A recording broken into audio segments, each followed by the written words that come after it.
With much pleasure in introducing our guest speakers for today. Being a diplomat is more than a career. It's a complex and demanding way of life which involves the whole family. John Woods served Australia for more than 40 years in diplomatic posts throughout the world, and his wife Gay beside him all the way. Together, John and Gay have had adventures beyond their imaginings. Diplomatic life brought with it privilege and prestige, but also near-death, assassinations, and violent political turmoil. Gay and John experienced the highs and lows, the upsides and the downsides of diplomatic lives well lived. This is their exhilarating story of an exhilarating marriage on the move.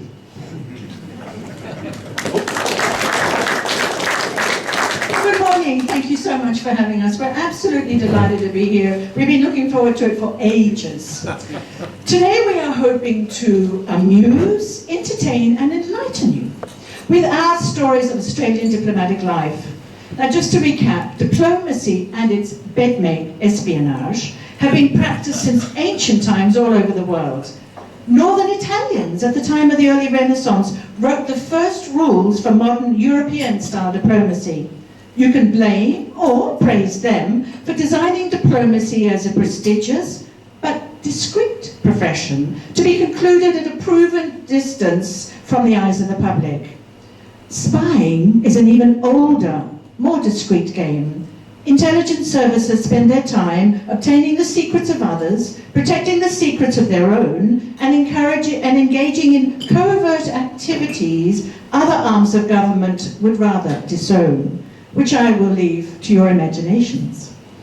The 6th century Byzantine rulers in Constantinople established the first recorded spy agency and called it the Bureau of the Barbarians, which is a whole lot more fun than ASIS or MI6. But today we're talking diplomacy, well, mostly.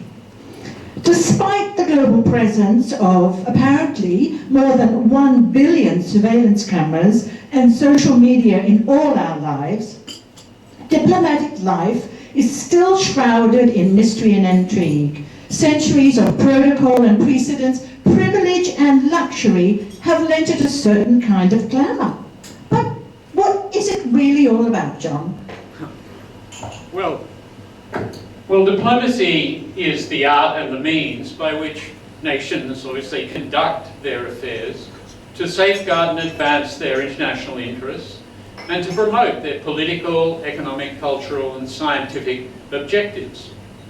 Good diplomats do this primarily by building strong relationships with decision makers in the countries to which they are sent, and also undertaking a huge amount of representation in those countries. Diplomacy is continually evolving and expanding. Diplomats, for example, are now closely involved in the international management of issues such as climate change, new technologies, and even space. In Australia, there is usually a broad public and political consensus on key foreign policy objectives. The best example is the vital importance of having strong relations with the United States. That has been one of these broad consensus foreign policy issues since World War II.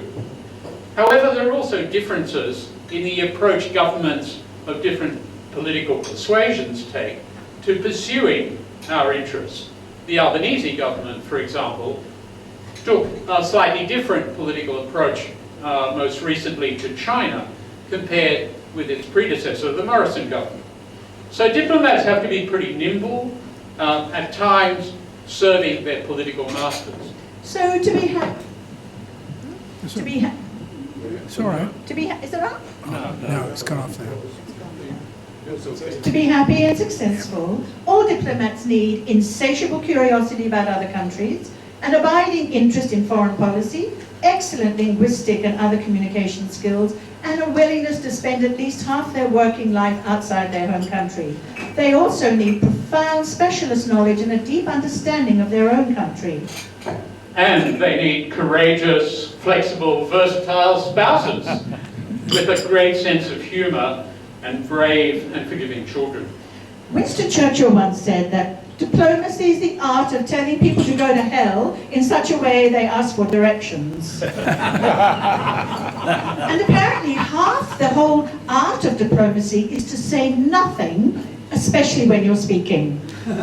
Diplomats need a quick mind, a hard head, a strong stomach, a warm smile, and a cold eye.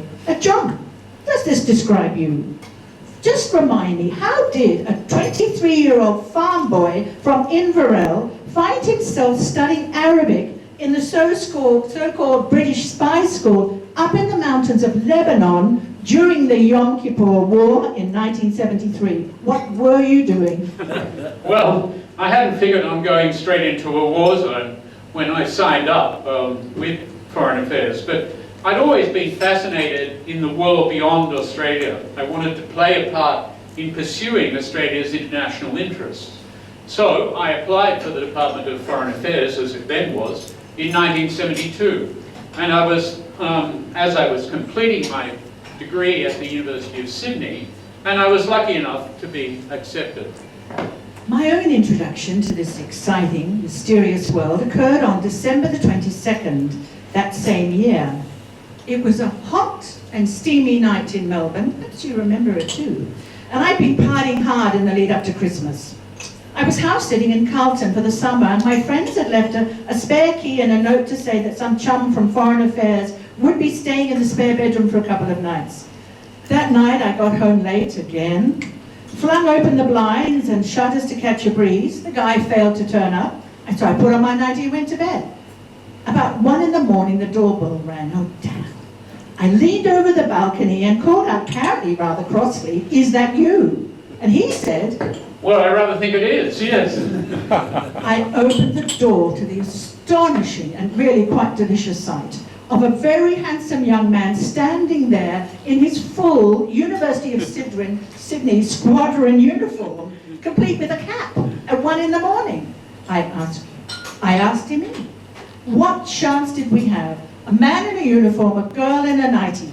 We talked all through that hot and steamy night, found out we'd both been exchange students in America, and it really was the beginning of an enduring and long, long romance.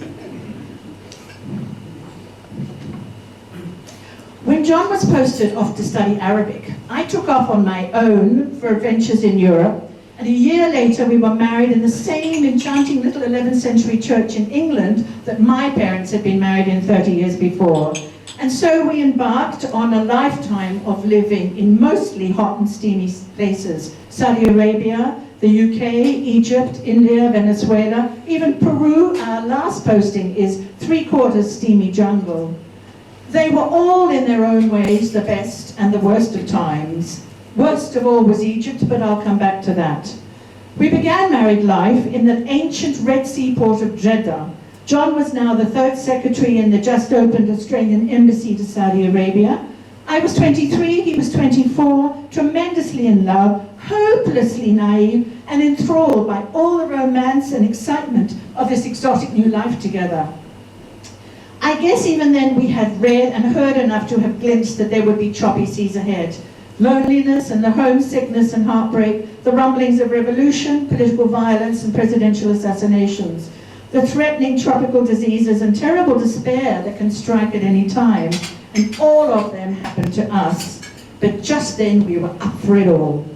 Well, Saudi Arabia, as you all know now, is one of the world's largest oil producers and was a key and founding member of OPEC, the oil cartel.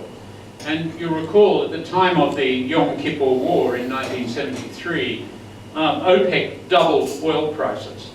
So when we arrived in 1974, Saudi Arabia was experiencing the biggest financial boom in its history. Enormous palaces were being constructed. There were a lot of buildings, high-rise buildings, and basically there was a frenzy of construction and modernization going on in this very, very, at that stage, kind of almost hidden society. So the world had begun rushing into Saudi Arabia to help it spend its fortune. John, you'd already visited Jeddah when you were studying Arabic to practice the language. What happened when you visited a travel agency and spoke with the staff? Well, this was a really interesting experience. The young Saudi owner of the business, Sheikh now called Fadl al-Husseini, came out of the back office and inquired where I was from. And I used my best Arabic to explain that I was living in Lebanon. And he looked shocked and then laughed and then said in Arabic they had no idea that the Lebanese people spoke such bad Arabic. And then I explained to him, again in my poor Arabic, that actually I was an Australian living in Lebanon and studying Arabic. Anyway, he immediately apologized, invited me back into his office. We had a coffee, and he had to admit that, well, maybe my Arabic, given those situations, is not so bad after all. Fadl, of course, is still a great friend. So when we were married in England and then we went off on a European honeymoon, it ended the very minute we arrived on the airport in Jeddah, because the First Secretary approached me right then as I came down the steps and handed me the Department Foreign Affairs official guide for wives of diplomats. It said, junior wives must always to remember they are junior wives, regardless of their own professional or academic status, not even the small dignity of being a wife of a junior officer. There was even space on the annual performance review for these guys, for the senior officer to comment on the wives and their behavior. It really was made perfectly clear that only extremely clever and very pretty wives could hope to make a positive difference to their husband's career, but we all knew we could ruin a career if we stepped out of line. Now, these overbearingly misogynist, rude and bossy instructions seem hilarious now, but they didn't back then. Now you'd be pleased to know more than 50% of Australia's ambassadors are women. But no amount of departmental intimidation was going to prevent us from enjoying the early married days in the Arab world. It really was extraordinary. John, you must have been tremendously excited to be the third secretary in the new embassy and to learn the ropes of diplomatic life where no Australians had been before. Yeah, it certainly was very exciting because there was such a great deal to learn, in fact, about this very distant kingdom, and as I said, rather hidden kingdom at that point. One of the highlights when you're working in the embassy is to have a visit from a minister from Australia. And so we were very excited in 1975, early 1975, when Deputy Prime Minister, as he then was, Jim Cairns, visited Saudi Arabia. Jim was accompanied by his wife, Gwen, and that rather infamous private secretary, Junie Morosi, who, you might remember, Jim eventually confessed to having a special relationship with. And we in the Saudi hosts were really scratching our heads when we received instructions just prior to the visit that Jim would be accompanied in the back seat of his official vehicle by both Gwen and Junie. The things that you have to put up with sometimes. And then just a few months later, we were advised to prepare for a visit by Prime Minister Gough Whitlam himself. The problem was that he also indicated that he wanted to visit Mecca, the holiest place in Islam, which of course is relatively close to Jeddah.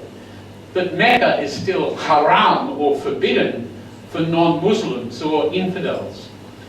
So just as we were debating in the embassy who was going to consult the Prime Minister's staff about the PM becoming a Muslim so he could undertake the visit, we received a cable saying that the great man had been sacked. Saudi Arabia has only just recently begun issuing tourist visas, and we do to this day feel really privileged to have had the chance to explore this hidden and ancient country on the cusp of such change 50 years ago. And it was extraordinarily adventurous and very exciting and extremely uncomfortable.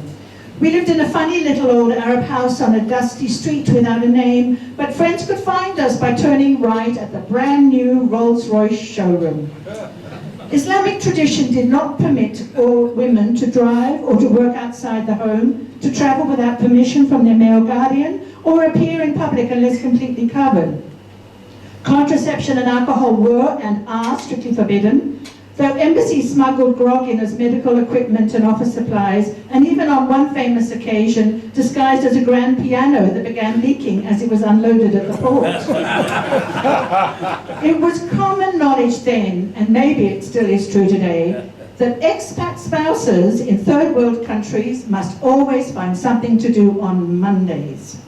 In Jeddah in the 1970s, there was nothing for women to do on Mondays. Indeed, there was nothing to do on any day of the week. Not even the usual standby of shopping or playing sport or charity work. There was nothing. And if you didn't have a driver and nobody did, well, you were just stuck at home. As always, friends make all the difference, and our new friend Fadl and his family were wonderfully hospitable, and we learnt a lot about Arab life. We went often to his family home. I would immediately go upstairs and be with the women and be secluded with the women, and luckily for me, there were some of Fadl's sisters' friends, and they all spoke a little English. John would be downstairs with Fadl and his friends in the downstairs, and he never once met Fadl's mother or sisters. But then, quite soon into this posting, the most impossible thing happened. I was offered a job in this slightly unreal world, and as far as I understand, I'm the first woman ever to work in the public domain in Saudi Arabia. What happened? You asked the ambassador, and he?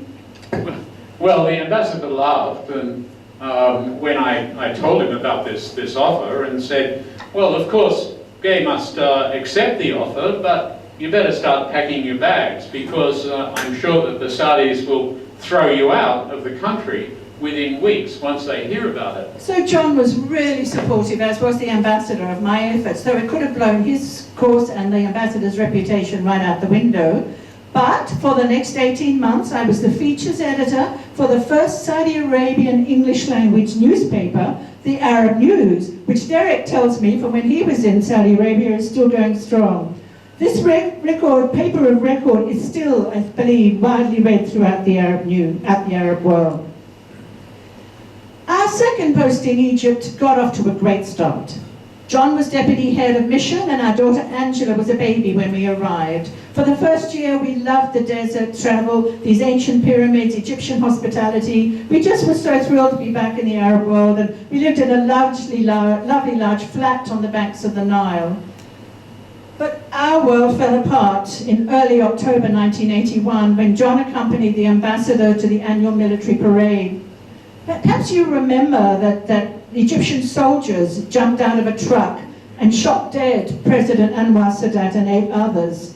Sadat was the focus of Islamic extremists, primarily for his dealings with Israel and for signing the Camp David Agreement.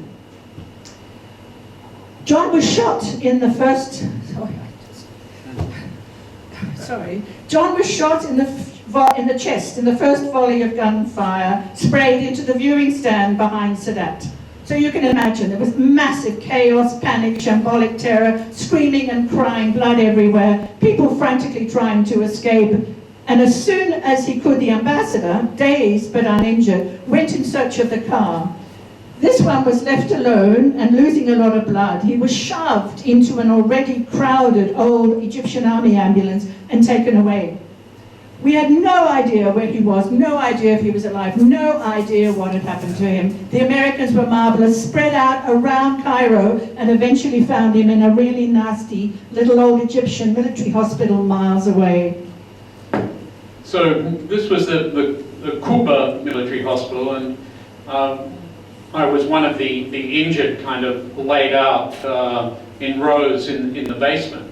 I lost consciousness after about an hour of arriving at that hospital, and subsequently I was extremely lucky in that a passing orderly took my pulse and discovered that there was hardly any, And so he sort of alerted the medical staff and said, "No, you better do something with this guy because he hasn't got much time left." And so I was rushed into surgery. Of course, I was unconscious at that point and not really aware of any of that happening. But anyway, later that night, an American naval doctor who managed to attend the surgery reported that it was competent, but he didn't think that I would actually survive,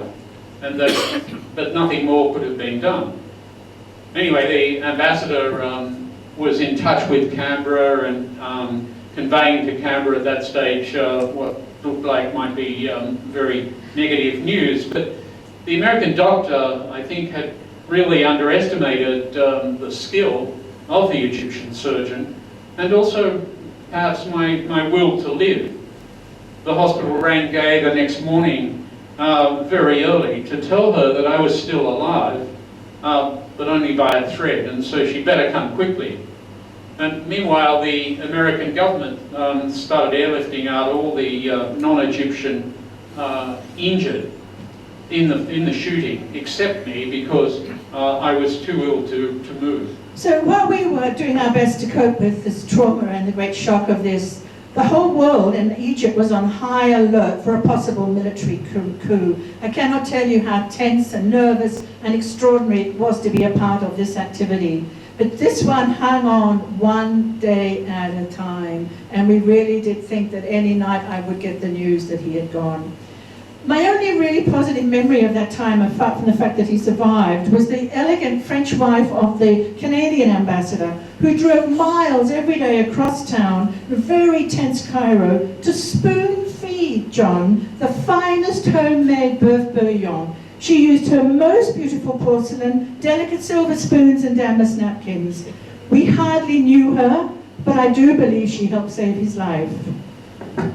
Anyway, 2 weeks after the shooting, I finally got to the point where I could be medevaced, and the rather famous American hospital plane, the Nightingale, came back to Cairo and collected us all, well, Gay and myself and Angela. And I spent the next month in the American military hospital in Wiesbaden in Germany.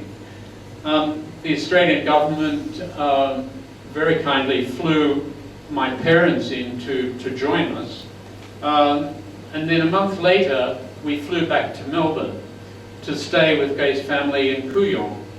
A large gathering of journalists and cameras met us at the airport, and I was glad to have the opportunity once again to thank everybody for all their good wishes and for their support. Now, in those days, there was virtually no trauma counselling or understanding of PTSD. The love and support of family, friends and kind strangers helped us all to navigate our way through. Hundreds of people wrote to John, including the Queen and the Prime Minister, and he answered every single letter. And I think the man in the Kooyong post office thought he was bonkers, because he kept turning up with all these letters to very famous people. But that was the best therapy he could have had. To the sadness of our families, I think, as soon as John got the medical all clear, we returned to the embassy in Cairo. And this brave and outstanding commitment to public service was later honoured by the Australian government. So for me, putting life and death in the hands of Egyptian doctors for a second time, our son James was born in Cairo, best clinic on the banks of the Nile.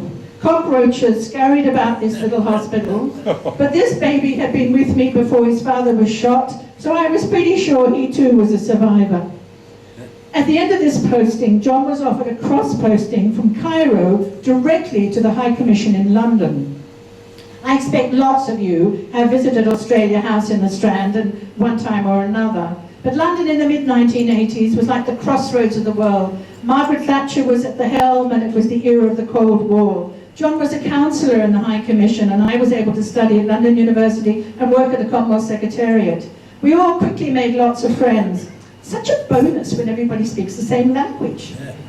The UK was and still is a very plum posting, not least because the British government is very adept at using the royal family to digest the global interests. Invitations arrived to balls and garden parties at Buckingham Palace, and to join the King and the Queen and her family in the enclosure at Royal Ascot.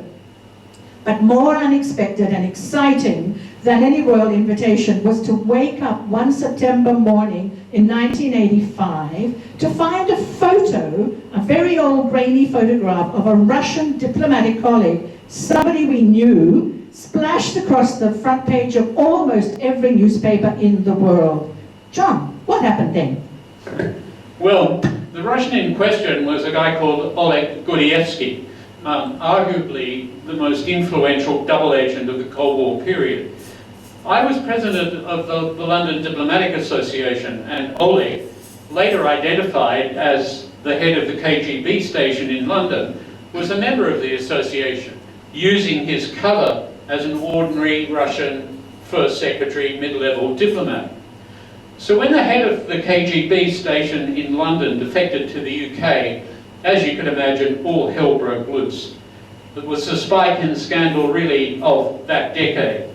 Russian, British and American officials gave absolutely no comment on what happened.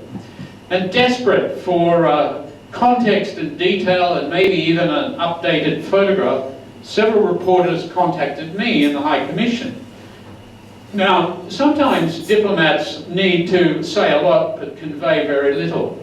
And I managed to do just that in responding to those calls from the reporters, because fortunately I was not quoted in any of their reports. And I was very relieved not to be caught up further in that drama at that time. Incidentally, a very good author, Ben McIntyre, has written a great book about Gordievsky, and it's called The Spy and the Traitor, the greatest espionage story of the Cold War. And if you're interested in real-life spy thrillers, then this would be the book for you. We met Ben McIntyre at the Adelaide Festival a few years back, and we asked him to send our best wishes to Oleg, so he said he would. Now, it's a great truism of diplomatic life that the first and last postings are the most memorable. The ones in between are the hardest on marriages and careers, and many of both do not survive. Expat spouses often have to sacrifice their own careers, children are wrenched from schools and friends, families are separated. The climate can be harsh, it can be housing uncomfortable, the supply of even fresh food can be unreliable. But for me, those in-between postings were usually good times because I had interesting jobs turned up in every city to which we posted. After a great time in London, we were posted back to head office in Canberra, expecting to stay for the next 3 or 4 years. We bought a new house, settled the kids into schools, but within a year, John was posted as Deputy High Commissioner to India. And whoosh, there went my new career as an ABC journalist in the Canberra newsroom. For years, Australian governments have talked about India as the next big thing. But John, has it lived up to its potential as a global player? Well, no, I don't think it has, at least not yet. India, of course, is the world's largest democracy, and its power and influence are certainly growing. But Indian governments have been far less ambitious internationally than, for example, the Chinese Communist Party. I think that the main reason that that India hasn't been quite as dominant internationally is that its relationship with Pakistan is such a high priority for it, and managing that very complex and tense relationship. But relations with Australia are once again strengthening and expanding. Even security cooperation with India has improved through, for example, the Quad, which is this arrangement between Australia, the US, and Japan. With 7 household staff and not a lot to do, I persuaded the headmaster of the American Embassy School in New Delhi that they needed a music program, and promptly got appointed as the inaugural director of elementary music. Now, I didn't claim to be a music teacher, but I am a musician and I love kids, so we're going to give it a go. Together, my 350 students from 52 nationalities lit up the school life with concerts and performances that brought joy to us all. Now, this chance would never have happened to me if I'd stayed in Melbourne. It was one of those lovely things that can happen when you happen to be the right person at the right moment and there's nobody else, and I loved it. One weekend during our India posting, the very elegant Maharaja and Maharani of Jaipur invited John and I to attend the city's famous festival to stay as their guests at the palace. Oh wow, this would be fun. When we telephoned home to say that we'd arrived in Jaipur, the babysitter said Angela had a high fever and the doctor was on his way. By the time we arrived back in Delhi 3 hours later, I too had dengue fever, and we were both extremely unwell and very miserable. We were lucky. Our children were resilient, brave little characters, because lots of embassy children suffer greatly. Ours had their tough times too. Angela endured, I think, what can only be described as very prolonged culture shock when we lived in India. She was 8 when we arrived in New Delhi, and I think the poverty and the suffering endured by so many Indians touched her deeply and made her anxious and unhappy. We kept her very close and did all we could to ensure her happiness, safety and well-being. When our posting was about to finish, the department asked John to cross-post from Delhi to Damascus in Syria as ambassador. He declined the offer and we returned to Canberra. Within a week, Angela was restored to herself and has never looked back. Now she's a senior professor in a British university.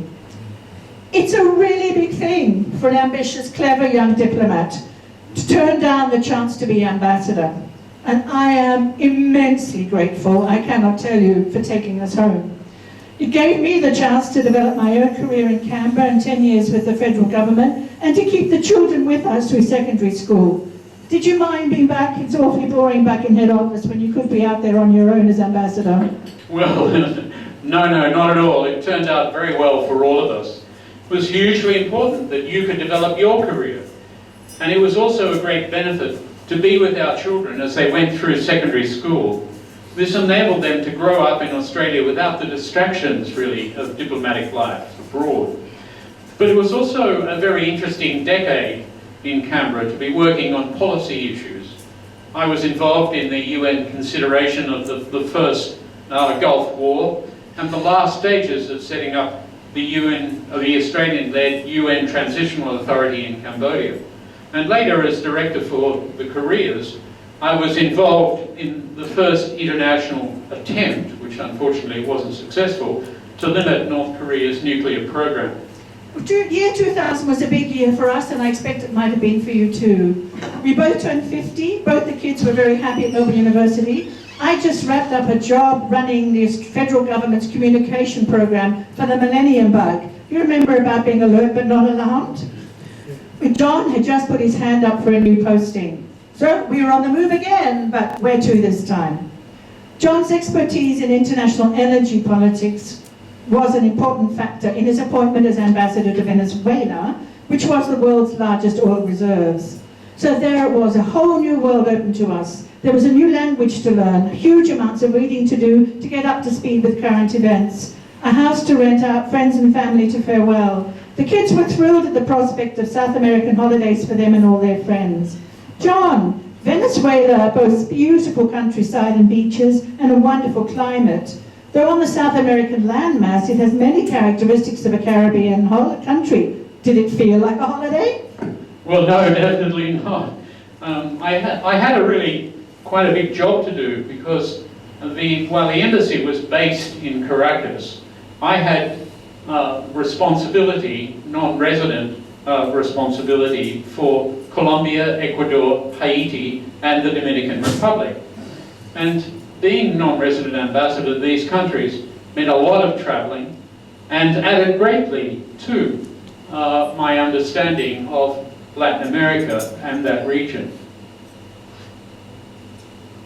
And like Saudi Arabia, Venezuela was a major oil exporter. It had helped form OPEC.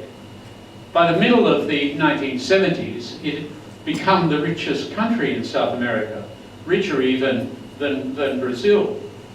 That didn't last very long, but at that point, it was the envy of all of its neighbours. Its new wealth, though, was very, very poorly distributed.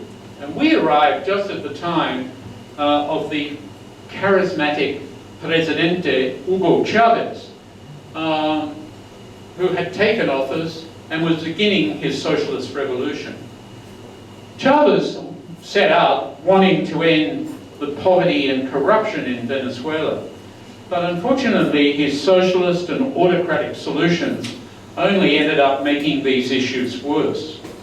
While he was democratically elected in that first election, Chavez quickly set about dismantling both the Venezuelan economy and also all the institutions that underpinned democracy in Venezuela.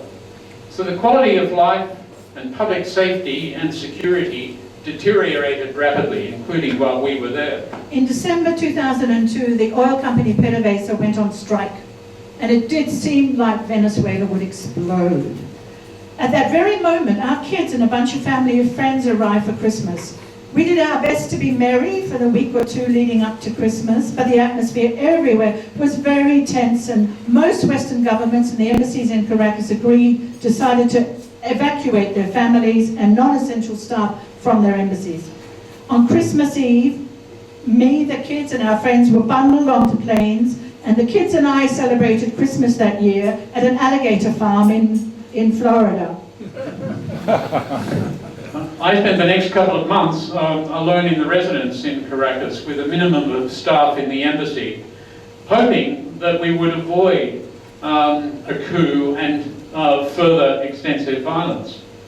Gay returned in late February 2003 when it was safe to do so, but Venezuela continued to decline, and a couple of months later Canberra instructed me to close the embassy, and it hasn't reopened in Venezuela.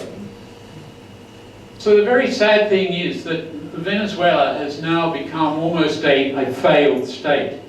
Nearly 8 million of its 30 million inhabitants have fled the country in recent years. It's run by a guy called Nicolas Maduro, who absolutely stole the last presidential election. It's a sad and extraordinary turn of events for such a resource-rich country with so much potential. But diplomatic life goes on, and it has traditions and customs unique to itself. For instance, you probably know all ambassadors and high commissioners are addressed in person and on paper as Your Excellency. Well, you can imagine the fun that the kids had with that. Formal entertaining is an important part of the job, and at senior levels, differences in language, religion, diet, gender, power, status, not to mention powerful egos and deeply vested interests, must all be factored in as the event is being planned. You might have to telephone the protocol office in the host country to get the seating exactly right. Senior diplomats know within 2 seconds of seeing the seating plan exactly where they are placed in importance by their hosts. Another thriving tradition is the custom of serving national days. These vary enormously in style, size and content, but the playing of national anthems, a welcome speech, a toast to the heads of state of the two countries, in our case, of course, the King of Australia, are standard throughout the world. Like all parties, they can be ghastly, but they can be a lifesaver when you must meet lots and lots of people very quickly when you first arrive in a post. Diplomatic protocol requires every ambassador or high commissioner to go to every single national day in the city they're in, and that can be hundreds or more. It's unbelievably overbearing, but one American ambassador told me she could get inside the door, greet the ambassador or the high commissioner, and circulate for 7 minutes and be out the back door. She said 7 minutes is all you need. Well, we did that a bit ourselves. The success or failure of these monster parties really depends how senior the country's representation is. You'll never get the Prime Minister. If you get the Foreign Minister or the Minister for Mines or whatever your special thing is, it's a huge success. It doesn't happen often. And all the guests at the party are really looking to see who did the host country send to represent it. In this way, diplomatic life is really just like a club, because everyone plays the same game by the same rules. Kevin Rudd announced in 2008 that Australia would reopen its embassy in Peru after 25 years. John. You jumped at the opportunity. Why? Well, this was a tremendously exciting opportunity. After Caracas, I had resumed working in DFAT, and I resumed my focus on Latin America. So it was something of a dream come true to reopen the embassy in Lima and to lead the expansion of Australia's relations with Peru. And I was also appointed as the Australian ambassador to Bolivia at that time too. I'm sure some of you will have been to Peru, and you would know that its geographical, historical, archaeological, ethnic, cultural, religious diversity of Peru is nothing short of astonishing. It really is amazing. The Incas and the Spanish conquistadors are both just a very small part of the history of Peru. Together with Bolivia, Peru is the most biodiverse area on Earth, though I must confess that's mostly because of insects. But situated on the coast of Peru, which we had before up there, Lima is vast, ugly, difficult and fascinating. It was home to the Spanish Viceroyalty for 300 years, so the cultural is gorgeous and there's loads and loads of things to do. But in many respects, Peru is still quite a conservative colonial country with huge gaps between the way the very tiny European elite live and the rest of the country. Canberra gave us the go-ahead to rent an absolutely gorgeous great big house on the top of a cliff. Its most intriguing feature was a bedroom stuck miles away under a big terrace, which we didn't even see the first times we visited the house. But when we did, we were very surprised. It was a lovely bedroom with a modern bathroom and marble and all this stuff. I asked the owner of the house about this, thinking he must have a mother-in-law he didn't really want to see. And he just looked at me a bit puzzled and said, well, Gabe, you never know when your friends need to disappear. My thoughts exactly. So you hear a lot of very funny stories in diplomatic life, and we had not been long in Lima before we heard the famous story about George Brown, who was the British Foreign Secretary in the 1960s, who boldly propositioned a beautiful guest at a reception. The guest apparently replied, Well, I shall not dance with you for 3 reasons. First, because you're drunk. And second, because this is not a waltz, but it's the national anthem of Peru. And third, because I am not a beautiful lady in red, but I am the Cardinal Bishop of Lima. the embassy hosted its first National Day 2 months after we moved into the residence. The new embassy had no problem rustling up a guest list of 1,400 people, not one of whom we knew. Of course, we hoped like mad that not everyone would turn up. But they had, and then had sleepless nights that nobody would come because they'd never heard of Australia and didn't know we were there. But hundreds did, and we shook hands with them all.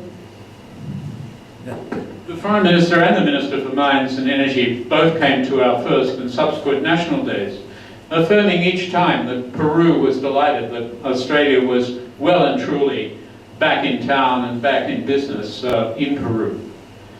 Lima, in fact, was the pinnacle and the end of a great team effort over our 42 years of diplomatic life. And I want to really pay enormous tribute to Gay for the fantastic support she was throughout that period.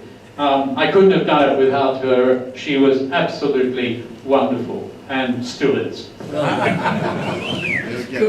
It's true, we did have an amazing time. So John retired from DFAT at the end of 2014, and we tossed up what to do, but we moved to Melbourne to begin again. I became the Honorary Consul of Peru for Victoria and Tasmania, and John gallantly agreed to become my driver to official events, while also accepting a part-time job as lecturer in international policy making in practice at Melbourne University. So he was busy lecturing at university and putting on his driver's cap, which the kids gave him to drive me around to official events. But after a little while, this started to pall because our grandsons started arriving overseas. Now, our 3 little boys, our grandsons are growing up in England and the United States, have triumphed over foreign policy to become the focus of our international relations. In recent months, some of the ground rules and values underpinning Western diplomacy appear to be changing, bringing even bigger diplomats even bigger challenges for diplomats in their vital work. Diplomats learn that successful diplomacy has to result in enduring and sustainable outcomes. It's not just about the latest deal. The tragic Israel-Gaza war and Russia's outrageous war on Ukraine remind us in stark and sad terms that diplomacy really can only succeed when all parties finally and unequivocally agree to find a diplomatic solution and to respect and act in accordance with international law. Let's hope that it won't be too long before diplomacy can rebound from these setbacks and can achieve long-term, sustainable and peaceful solutions to these and other conflicts. Thank you so much.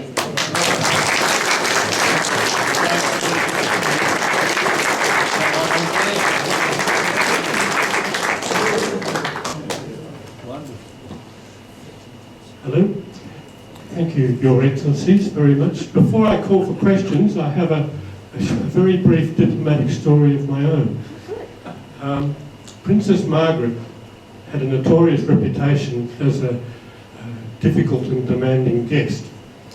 And the British ambassador in Rome had to entertain her for lunch. And during the lunch, the ambassador's wife asked their 8-year-old daughter to say grace.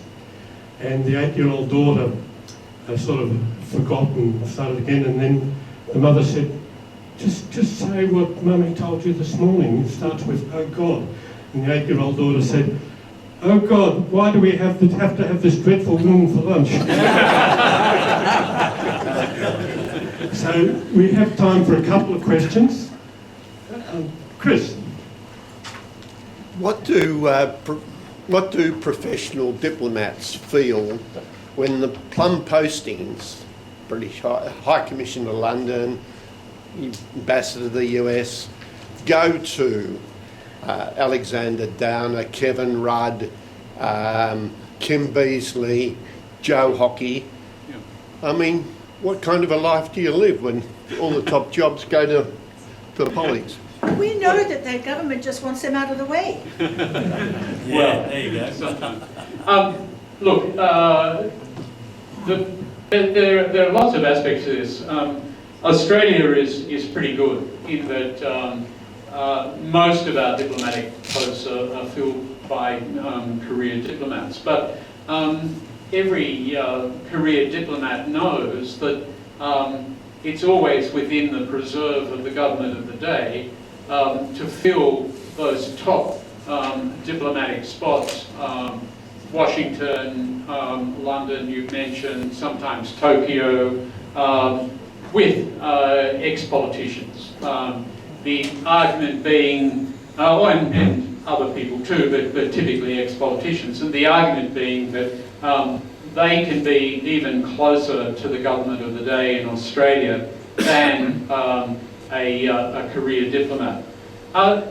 In the end, we accept. We just say, you know, if you're lucky enough to get to be a senior diplomat and you're lucky enough to actually get to Washington, that's terrific. But it happens pretty rarely these days. As you see, Kevin Rudd is there at the moment. Prior to that, it was Joe. Prior to that, we had Synodinos, and then prior to that, Hockey, and as you mentioned, Beazley. So you know, there is this. Well, we diplomats used to think that we could be as close to the government of the day, we're doing their bidding after all, as ex-politicians, but you know, politicians have loyalty first to politicians, you understand, rather than necessarily to just the bureaucrats who serve them. But as I said, we're a lot better than some services. In the American service, you know, all the ambassadors basically are there at the appointment of the president, and they will have to essentially offer their resignation when the president changes. So it's a whole lot better for us in Australia. Yes. Gay and John, that was a wonderful address. I thank you so much. It was just terrific. As you can hear from my accent, the United States has just expelled the South African ambassador. Is this just more than embarrassing? Is it deeper than that? Or is it just somebody misbehaving like you do at school and you get expelled? Do you remember what he said to cause him to be thrown out? It was J.D. Vance, wasn't it, who expelled him? Do you remember what the South African No, it was ambassador Marco Rubio. Marco Rubio. What did the South African ambassador say exactly? Do you remember? I Yeah, don't remember. I didn't expect to. So this fellow was on a podcast, an open podcast, and related a number of comments which, John, you wouldn't have said were diplomatic. And they asked him to leave within 72 hours. How serious is that? You know what I'm saying? Is it just an embarrassment, or is it deeper than that? Well, I have to say that it doesn't say much for free speech, does it? No. This is supposed to be the land of, freedom and free speech and whatever. I mean, of course, diplomats have to act with a degree of decorum and propriety. But things are changing in the United States. When you have a vice president go to Europe and openly interfere in the domestic politics of European countries, that's pretty much unprecedented. Diplomats don't do that sort of thing. Politicians may, but they don't have much diplomatic skill. And what happened to the South African ambassador in Washington? I mean, this is usually people being declared persona non grata. That's usually the case when you've got evidence of spying or some really serious kind of development that might affect a bilateral relationship. I think the expulsion of the South African ambassador was from the United States, as I said, hardly a mark of acceptance, understanding.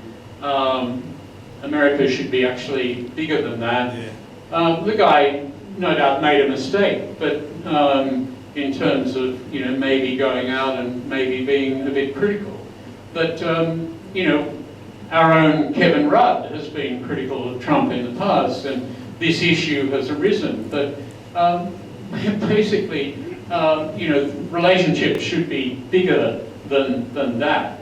If the Americans are so sensitive that they can't take a little bit of criticism, then that's sad. I mean, there are other games being played, I think, with South Africa generally by the United States and under this new president, and I'm sure it's also part of that. But I think it's a worrying development, really, that kind of approach being taken, and this is what I referred to before.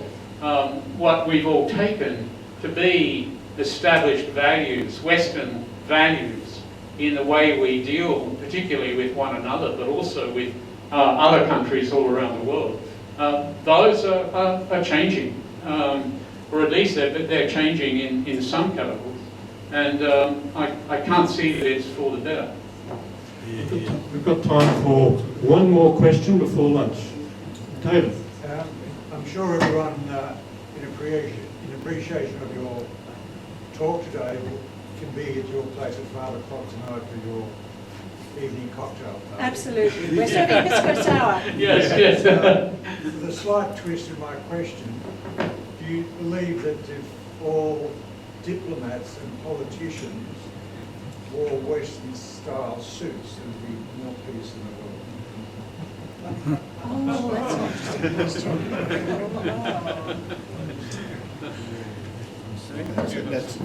No, I don't think it would. I think for Muslim men, particularly leaders, to dress the way they do is incredibly important and very, very powerful. The fact that Chinese leaders now dress in Western style clothes is interesting. I mean, there really is a marvelous book called The Orientalists, which explores that whole enormous need of a lot of Eastern and Oriental countries not to adopt entirely European ways of thinking and being, that they want to stay different, they want not to be, just become European light. So I don't think so. I think the fact that the Saudis and Africans and everybody else dress the way they do is an enormous part of the international life that they lead. So yes, I would hate to see the whole of the UN all dressed in suits and ties and dresses. Maybe I could just add a little footnote. In the Dominican Republic, when you go to present your credentials, you're actually given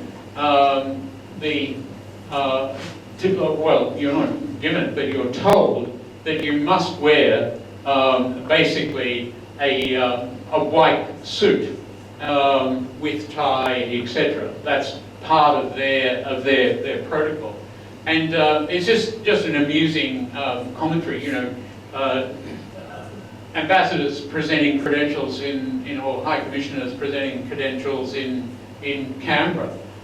You never tell them what to wear. They're supposed to work that out for themselves and act accordingly. But with the Dominican Republic, no, you must follow their protocol rules. But just to finish up on that, when he got to present his credentials, the German ambassador lent him the German embassy white suit.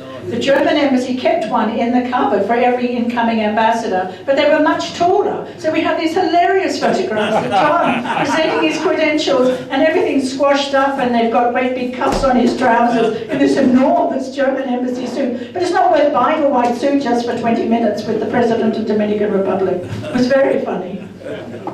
I now call on our Vice President, Derek Skews, to move a vote of thanks. Thank you, Tim. On behalf of the members of Morris Probus, I'd like to thank John and Gay for this most illuminating talk. We thought that diplomats spent their time just drifting from one cocktail party to the next and perhaps dealing with a few visa applications and helping lost Australians, but obviously there's a lot more to the job than that. I've known John and Gay for over 10 years. They're very close friends of my wife and I, and John is the most diplomatic person I've ever met. We met on the courts of Royal South Yarra Lawn Tennis Club, and if there was ever a doubtful line call, John would always favour the opposition. Less so Gay. Gay, with a journalistic background, tells it as it is. So they're a very interesting combination. So on behalf of the club, I'd like to thank you both for speaking to us today. Fantastic. And presenting you a reward. Thank you very much. Thank you. That's very kind. We've had a wonderful time. Thank you very much. Thank you.